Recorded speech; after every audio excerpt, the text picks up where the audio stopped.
توخى الوحي عنوانا وشاد من نوره في القلب إيمانا وغذ في السير يبغي العلم ملتمسا أصوله فحباه الله رضوانا علم الشريعة تاج عز لابسه يشدو به ألقا سعدا وجلانا بسم الله الرحمن الرحيم الحمد لله رب العالمين والصلاة والسلام على رسول الله وعلى آله وأصحابه من والاه أما بعد ودت ملكاتوچ السلام عليكم ورحمة الله وبركاته يه في رحاب الآية بميل انجدي بالله سبحانه وتعالى አንቀጾቹ ዙሪያ የሚተላለፍ አጭር መልእክት ነው።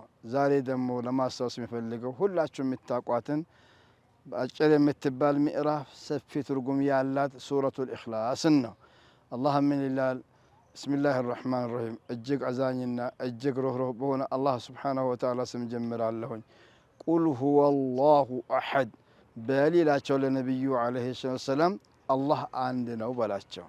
አላህ ስብሓነሁ ወተዓላ በዛቱም በባህሪያቱም በሁሉ በተመላክነቱም በፈጣሪነቱም በስሞቹና ባህሪያቶችም ብቸኛ ነው።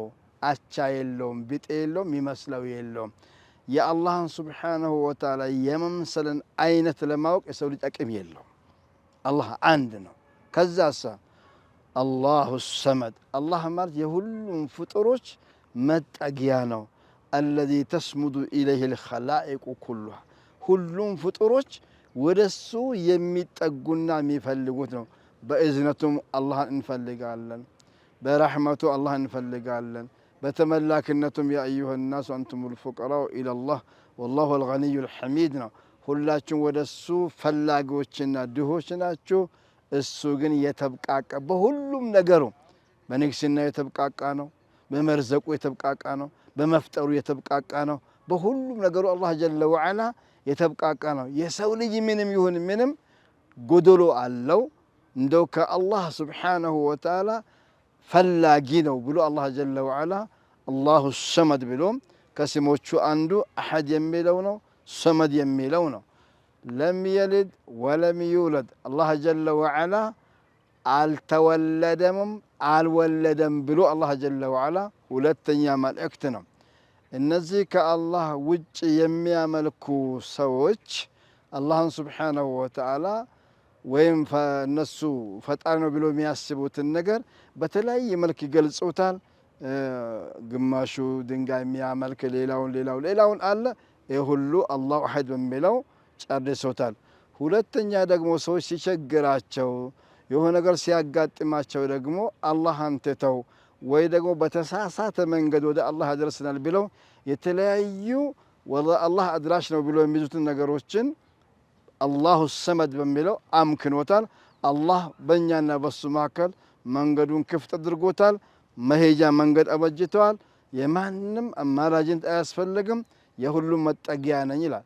ከዛ ደግሞ ሌሎቹ እምነት ተከታዮች ግማሾቹ ተወልዷል ይላሉ፣ ግማሾቹ ደግሞ ወላጅ ነው ብሎ ስለሚያስቡ ለም የሊድ አላህ ጀለ ወዐላ አልተወለደም።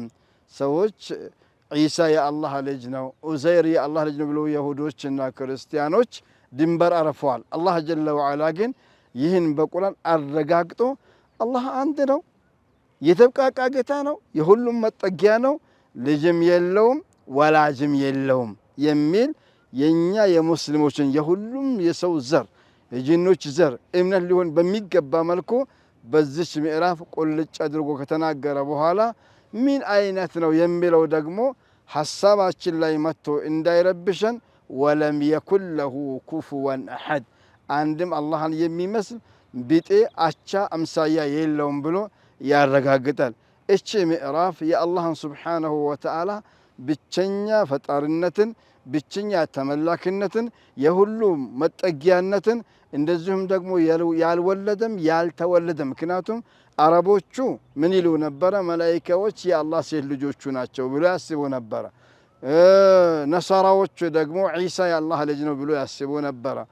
يهودوች ደግሞ ዑዘይር አላህ ልጆች ናቸው ብሎ ልጅ ነው ብሎ ያስቡ ነበር ሶስቱንም ጠዋኢፎችን ለም የልድ ወለም ይውለድ በሚለው አያቱ ገለጻው ግልጽ አርጎ ቁልጭ አርጎ ተናግሯል እችን ምዕራፍ እንደው በጣም ከሚገርመኝ ነብያችን ሰለላሁ ዐለይሂ ወሰለም تعدل ثلث القرآن بلو قلصوا القرآن عند سوستنيون تمزنالك بلو قلص العلماء سيتنتنو قرآن بتكر سن ملكته حق ميابرار الله تاريخ من ناقر الله سلا توحيد من ناقر الله يتوحيد بيتشاس له نتشنو እችን ደግሞ ምዕራፍ የቀረ ሁሌ የሚቀራን ሰው የአላህን ውዴታ ታመጣለች አንድ ሰው ሲያሰግድ ሁሌ ሱረቱል ኢኽላስ ይቀራ ነበር ለምን ትቀራለህ ብለው ሲጠይቁት ወዳታለሁ ብሎ ሲገልጽላቸው አላህ Subhanahu Wa Ta'ala ሱረቱል ኢኽላስን በመውደድህ የተነሳ አላህ ወዷል እችን ምዕራፍ በጣም የገረመኝ ደግሞ የሚገርመኝ ነብያችን ጧት ማታ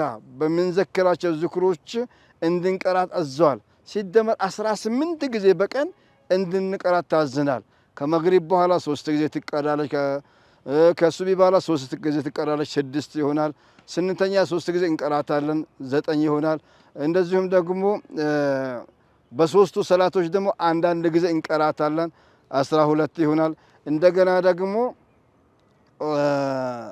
አዳበነው ሙላይ አስካራ ሰባሁል መሳላይ በጧትና በማታ ዚክሮች ደግሞ 3 ጊዜ ትቀራለች አንድ ላይ 18 ጊዜ በ24 ሰዓት ውስጥ እንድንቀራት ነብያችን ያስተማሩት ያለ መልእክት ስላልሆነ አንደኛ ነብያችን ባስተማሩን መልኩ 18 ጊዜ ልንቀራት ይገባል ሁለተኛ የቁል ሁወላሁ አሐድን ማዕና ራሳችን አውቀን ልጆቻችን ቃሉን ብቻ ማሳፈሳውን ማዕናዋንም ጭምር እንድናስተምራቸውና ተውሂዳችን በቁል ሁወላሁ አሐድ መሰረት ልናጸና ይገባል የሚል የዛሬ መልእክቴ ነው አላህ ሰምተው ከሚጠቀሙ አላህ ያድርገን والسلام عليكم ورحمة الله وبركاته لجيل توخى الوحي عنوانا وشاد من نوره في القلب إيمانا